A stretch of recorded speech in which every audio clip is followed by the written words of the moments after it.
Hiya, I'm going to talk to you about what to say to a decision maker should they be the first person to answer the call. Now, you probably know I've written a book about cold calling, Wise Me Up to Cold Calling. It's right there on the shelf behind me, but I'm not trying to plug the book right now, although it would help if you want to buy it. But I am going to just talk to you a little bit about what's in that book. And what's in the book is the process or the structure that you go through on a cold call. And on a cold call, there are 3 key stages that you have to go through. And in order to be successful, you don't just have to get through those stages.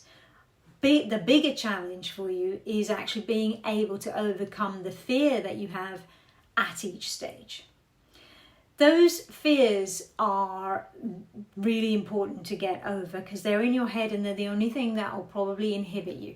In most cases, people have the skill to be able to get through the stage, but it's the fear that holds them back, and that's detrimental to the confidence that you need to be successful. Now, in the book, I call each of the stages a door, and the fear is the lock. So you've got to unlock the fear before you can even try to get through the door. So very quickly, let me explain what those 3 stages of fear are. The very first one is about being accepted. It's the fear of rejection. The second one is about being able to handle objections. That's a fear of losing control. And then the third one is, once again, it's about a fear of rejection in a way, but it's about being able to articulate your value proposition and that value being understood by the other person. And why am I telling you this? I'm telling you this because Miranda Taylor, you asked me a great question on your comments, and that was, what should cold callers say when they get the decision maker straight away?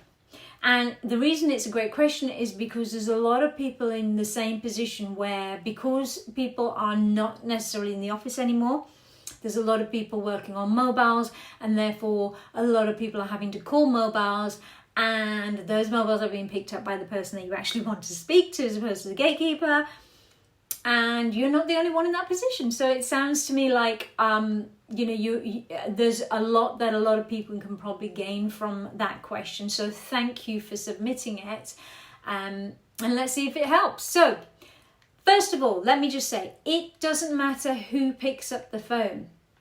The stages are still the same. You still have to be able to be liked. That's number 1. You still have to be able to overcome the objection. That's number 2. And 3, you still have to be able to sell your value proposition to get to the next stage in the sales process.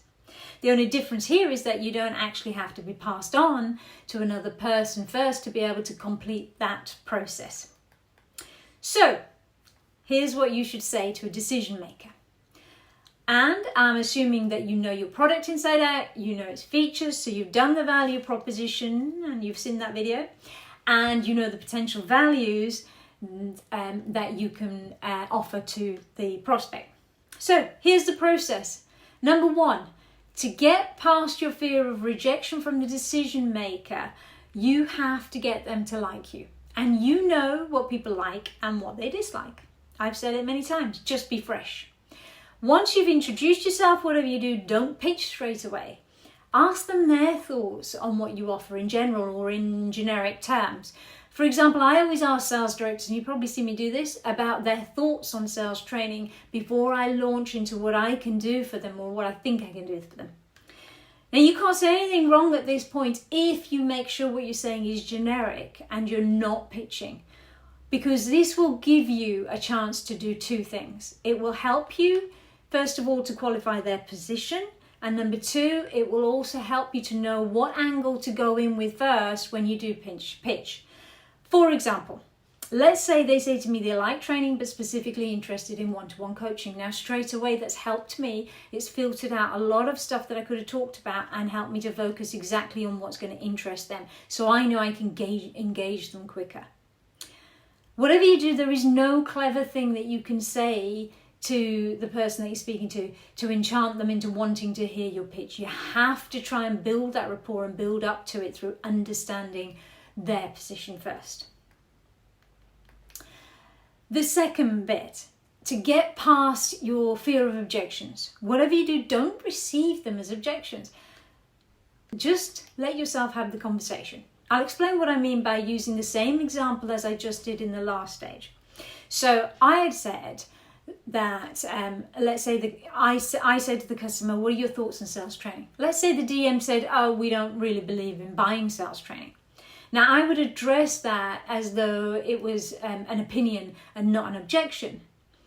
But remember, they can't object to me on my services because I haven't even told them anything about my services yet, and so they don't really know, or I don't know what they could possibly object to, which gives me an inner confidence. If I don't see it as an objection, I feel more confident. Yet if I let myself believe that they are objecting to me and it is an objection, then that will automatically put me in a defensive state of mind instead. And that's when you start to fall into that verbal diarrhea. So with that in mind, my answer will be more along the lines of, oh, that's interesting. Is that because you have trainers in-house or because your team don't really need training?